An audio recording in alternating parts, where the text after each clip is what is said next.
She's gotten in enough trouble. I'm looking forward to you, girlfriend. Are we ready? Yeah. Great to see you all. Good morning. Starting, guys. Today is the first day of real reckoning for the Epstein class. We're here to stand with forgotten and abandoned Americans against an Epstein class that had no regard for the rules or the laws. Look, this is one of the most horrific and disgusting corruption scandals in our country's history. You had Jeffrey Epstein, who literally set up an island of rape, a rape island. And you had rich and powerful men, some of the richest people in the world, who thought that they could hang out with bankers, buy off politicians, and abuse and rape America's girls with no consequence. Because survivors spoke up, because of their courage, the truth is finally going to come out. And when it comes out, this country is really going to have a moral reckoning. How did we allow this to happen? There should be no buildings named after people in this Epstein class. There should be no scholarships named after them. They shouldn't be enjoying the perks of being affiliated with corporations or universities or writing op-eds or being lionized. And many of the survivors will tell you some of these people still are celebrated in our society. That's disgusting. There needs to be accountability. I want to recognize first and foremost the survivors. They are the ones who made today possible. Many of you had forgotten about this issue, and frankly, for decades we have not done enough about this issue, and it's only because of their advocacy, them coming here to the Capitol. They showed up here time and again, and on September 3rd, that the country started to pay attention. And I also want to thank the courage of two of my colleagues in particular. Both of them have suffered, as you know, extraordinary political consequences for what they did. One, my colleague, Congressman Thomas Massie. This would not have been possible if he hadn't led the discharge petition that got 218 signatures and is going to force a vote in the House of Representatives. And this would not have certainly been possible if it were not for the courage of Marjorie Taylor Greene. She signed the petition. And I would keep texting Thomas, is she going to drop off? Is she going to drop off? Because there was so much pressure against us, so much attacks against her. But she stood with the survivors. For Thomas or me, this has never been political. This is not about questions of Trump or Biden. This is a question of doing the right thing for survivors. We're going to get a vote today. I expect an overwhelming vote in the House of Representatives. And I don't want the D.C. swamp playing any games. They need to pass this in the Senate, and they should not amend it. President Trump has said he would sign the Epstein Transparency Act. It's going to get overwhelming support in the House. It should go straight to the Senate, and it should be signed. No amendments, no adding loopholes. Justice is long overdue. And I want to hand it over to my colleague, Representative Thomas Massie. I want to start by thanking the survivors. I mean, they're giving everybody hope in this country. There are survivors of other sex crimes in this country wondering if they should come forward. They're clouded with shame and concerned that law enforcement will do nothing. And these survivors have stepped forth, taking that same risk, worried that they will be defamed themselves. They have been defamed for stepping forward. But we're going to get justice for them. That's going to happen today in the People's House.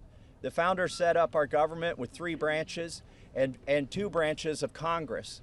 And I don't think it's any coincidence that this fight is being started and it's being won in the House of Representatives. I have people, other survivors of other sex crimes, who come to me and say, thank you. You give me hope. You give us hope. There is hope here. We fought the president, the Attorney General, the FBI Director, the Speaker of the House, and the Vice President to get this win.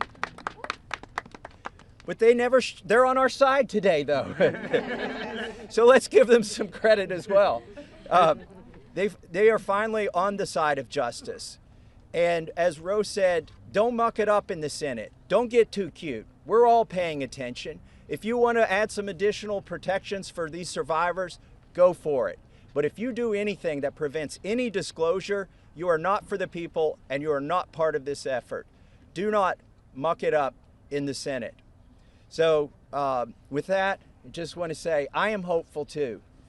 I didn't know that we would succeed when Roe and I started this effort. Most discharge petitions never make it, maybe only 4%.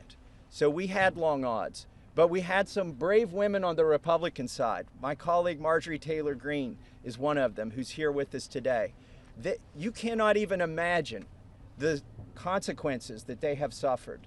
My colleague Lauren Boebert and my colleague Nancy Mace, they stood so strong. They put their names on a document in here, and then they were pressured in ways that you cannot even imagine, and they stood strong. And that's why we're here today. And they didn't take us seriously over at the executive branch or in the Senate, because they always thought they could flip one of these women. They could convince them or cajole them or intimidate them into taking their names off of this petition. But they did not succeed. This is a victory for those women and women all over the country today, and I'm just glad to be a part of it. With that, I want to introduce my colleague, Marjorie Taylor Greene. Yes, Thank you, Thomas. Thank you, Ro. I woke up this morning and I turned to my weather app to check the temperature, and it was 32 degrees. And my first thought was, hell has froze over. I want to speak goodness and love and hope into the women standing behind me and all of the other survivors whose names you don't even know, but stand with these women.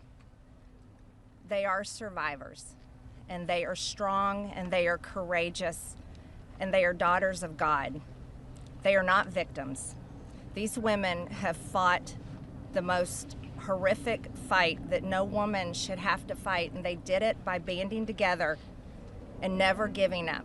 And that's what we did by fighting so hard against the most powerful people in the world, even the President of the United States, in order to make this vote happen today. I was called a traitor by a man that I fought for 6 years for. And I gave him my loyalty for free. I won my first election without his endorsement, beating 8 men in a primary. And I've never owed him anything, but I fought for him for the policies and for America first. And he called me a traitor for standing with these women and refusing to take my name off the discharge petition. Let me tell you what a traitor is. A traitor is an American that serves foreign countries and themselves. A patriot is an American that serves the United States of America and Americans like the women standing behind me.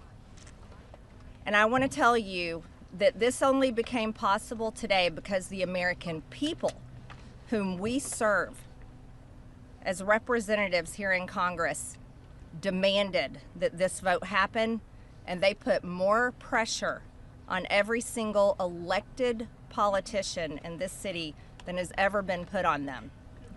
And today you are going to see probably a unanimous vote in the House to release the Epstein Files, but the real fight will happen after that. While I want to see every single name released so that these women don't have to live in fear and intimidation, which is something I've had a small taste of in just the past few days, just a small taste. They've been living it for years. But the real test will be, will the Department of Justice release the files? Or will it all remain tied up in investigations? Will the CIA release the files? Will a judge in New York release the information? That's information that needs to come out. And will the list of names that these women privately hold, and they hold it because of their fear in their heart of what would happen to them if they release it on their own. Will that list of names come out? That's the real test. So I want to thank Thomas Massie and Khanna for your bravery in doing something that is much needed in America, crossing the political aisle that has become bigger than the Grand Canyon in America. But these men crossed that aisle on behalf of these women. And that is more of what is needed today in America than ever in our history. So thank you so much. Who's next? Ro, I'll let you introduce. Thank you. Thank you. Thank you. Thank you, Marjorie, Representative Greene, for your courage and your words. Before I introduce our survivors, I just want to say that they will make their statements, and then you can ask questions of Representative Massie